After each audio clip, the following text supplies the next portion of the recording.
We are now developing They, which is a first-person shooter mystery game. What does that mean? Common FPS games, contains of Second World War, horror movie games, and of course science fiction games.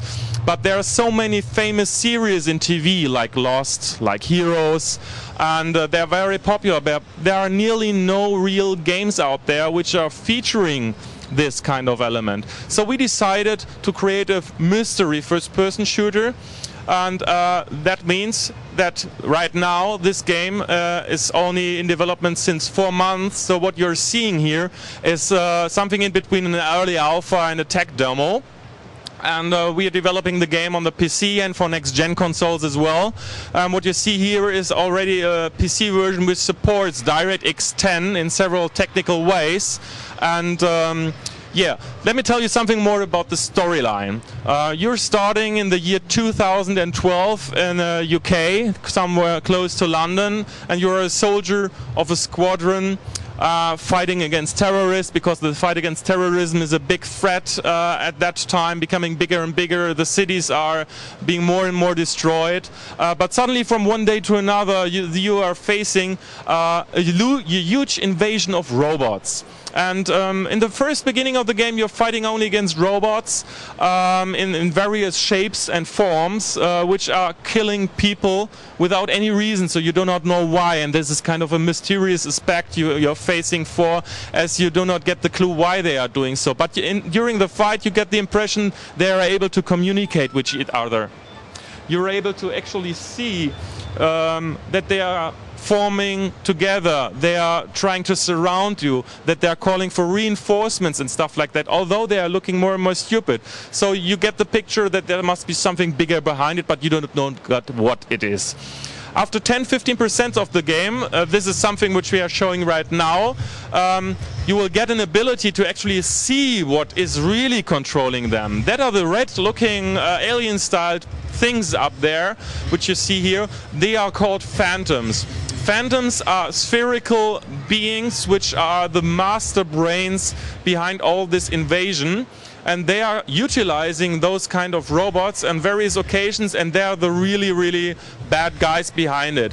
What my buddy here is trying right now is to show you that you're not able to get out the enemies of their own. You're also able to divide them from the robots, like you see here. So he already shot the phantom over it, and now the robot is not any longer able to communicate with the other and behaves more or less a little bit dumb. So you're able to get them out quite easier. Always keep in mind that the game is only in development since 4 months, so what you see here will not represent the final quality in terms of graphics, and not as well in terms of AI. But we are facing for really sophisticated AI, where the monsters and the phantoms are not only on the ground, they are flying through the air, they will be crawling on the walls and stuff like that. We now turned a little bit into the night, as the game features as well day and night levels. Some enemies are stronger in the night, some are more stronger in the day. And I think I hand over the microphone to my colleague Pavel, who will introduce a little bit more about the technical features of the game, before I will continue introducing something very unique on the game. It uses IGA physics engine that runs the physics in the game, and this only scene includes 12,000 physical objects that can be destroyed. Thanks to Direct 10X and our own technology called Death Lightning, we can put as many dynamic lights into the game as we want. We are not limited by anything, any software or hardware limits. And so is with the shaders. The game is filled with shaders and dynamic lights. That's why I showed you how to switch daylight into nightlight with just one click. But the technology is not the unique side of the game. Yeah, because normal shooters features standard weapon setups placed on the buttons 1 to 0. You go to a different level, kill enemies, and from time to time you find a new weapon which you can utilize. You must find new armory, new ammo and stuff like that for it. But it's not a real reward system into FPS games so far. What we are now creating is that each monster, each big boss you will kill will leave some loot, something like in an MMO game is common, and there are over 250 different tools, gadgets and so on which can be collected. And in the beginning of each level, in your transporter there's a thing which we call virtual console, where you can put together the things you have been collected. We call it weapon tuning system. It is something which you can currently compare to racing games, where you're able to tune your car on your behalf. So let's call it Pimp My Weapon. And that means that it is really up to the player to customize the weapon on his demand and his needs. So the customization goes far beyond any other games before. Other games are currently using different gadgets to enhance their weapon, to make them a little bit faster, stronger, or make the character differ something. We in the game are changing it more dramatically, that the whole shape of the weapon will change, that the effect will change, like Hollywood-like effects will come out, that you're able even to paint your weapon, something which has never been done before. We don't know why, because it's very, it seems to be so near that players can customize the weapon not only in terms of usability but also in terms of the skin. So in just some seconds you're able to create a total new skin on your weapon. You can save that, and you can even exchange that with buddies, which means that clan members, for example, can make a camouflage weapon which only they can use in multiplayer games, so you can easily see against what clan you are fighting for. As well, this customization means that the whole level design means that you're able to fight against the enemies in that way what you like. So you're not forced to use this kind or that kind. If you're a specialist with plasma or with electricity, yes, go ahead, use it against the enemies. If they are able to stand it out, you might switch the weapon to something else. But remember that you're only able to do this at the beginning of each level.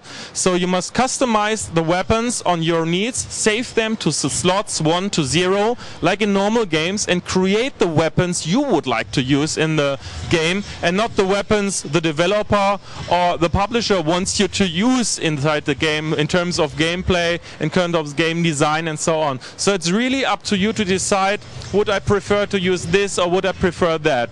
And this is only for the single player. The single player is up to 12 hours long. It's storyline driven, and you will get the overall picture there.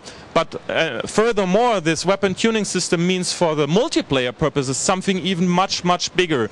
Of course, we will deliver deathmatch, team deathmatch and something like that, but additional to that we will later on this year unveil game modes which will use this customization possibilities of your weapon, which, for example, you will face another player and both of you have 200 distribution points you can spend into, okay, I will tune the weapon, I will prefer electricity while you would prefer a plasma gun. Let's see who is better with this. I can adjust my armory against this. Even on the battlefield there will be some kind like stamps or places left which will change your ammunition, your armory and stuff like that. And what you see here in the background now is one of the real huge enemies from the single player, which would remind you a little bit on War on the Worlds and something like that. So expect really some huge big monster enemies and a massive multiplayer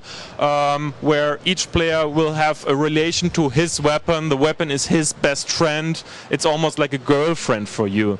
And imagine how it is on Xbox Live Market or on the PC multiplayer. If every player in the world will have some different weapon in terms of look, in terms of shape, and you will need to find out who is really the best and has the best skill to use his weapons. The game is scheduled for release in 2004, so it's still a long way to go. 2009, I'm sorry for that.